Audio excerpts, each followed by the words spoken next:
नमस्कार, हमारे चैनल में आपका स्वागत है। हमारे चैनल को लाइक, शेयर और सब्सक्राइब कर दीजिए। मृत्यु के बाद 1 घंटे तक होती है यह 7 बातें। जीवन का सबसे बड़ा सत्य है मृत्यु, जिसे कोई टाल नहीं सकता। जो मृत्यु लोक में आया है उसे एक दिन अपने शरीर को छोड़कर जाना ही है। शरीर में मौजूद ऊर्जा, जिसे आत्मा कहते हैं, वह समाप्त नहीं होती, बस रूपांतरित होती रहती है। यह ऊर्जा जब शरीर से निकलती है तो यह कुहासे के समान होती है, जिसकी छवि उसी प्रकार होती है जिस शरीर से यह निकलती है। मृत्यु के कुछ समय तक आत्मा को अजब गजब अनुभव से गुजरना होता है, जो आत्मा के लिए दुखद और कष्टकारी होती है। अचेत अवस्था। आत्मा शरीर से निकलकर कुछ देर तक अचेत अवस्था में रहती है। आत्मा को इस प्रकार का अनुभव होता है जैसे कठिन परिश्रम से थका हुआ मनुष्य गहरी निद्रा में होता है, लेकिन कुछ पल में यह अचेत से सचेत हो जाती है और उठकर खड़ी हो जाती है। समान व्यवहार। जब व्यक्ति के शरीर से आत्मा निकलती है, उसे कुछ समय तक पता ही नहीं होता कि वह शरीर से अलग है।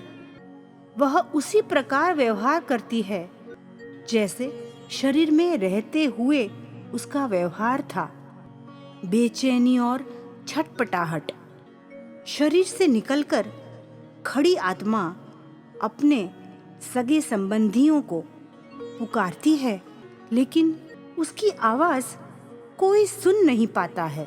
इससे आत्मा को बेचैनी और छटपटाहट होने लगती है।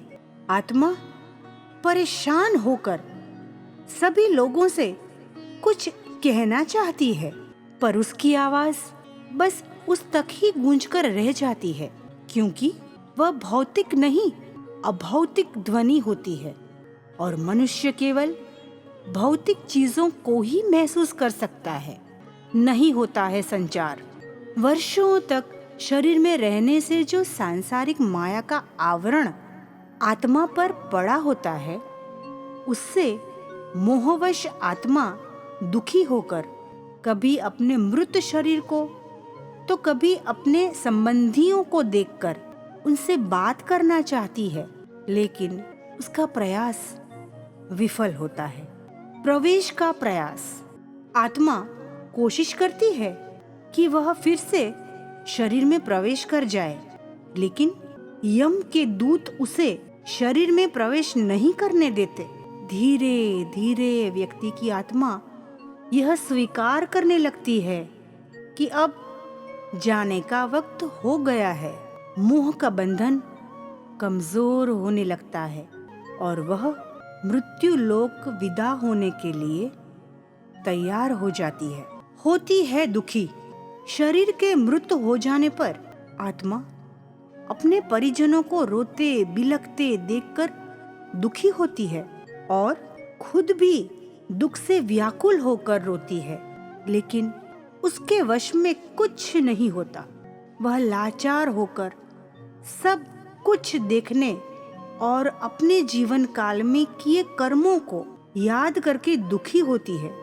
यम के दूत आत्मा से कहते हैं कि चलो, अब यहाँ से चलने का समय आ गया है, और कर्मों के अनुसार उसे लेकर यम मार्ग की ओर चल पड़ते हैं। कर्म आधारित होता है नया जन्म।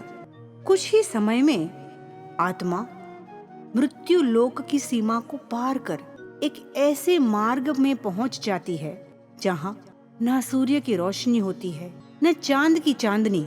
उस लोक में हर जगह अंधेरा होता है।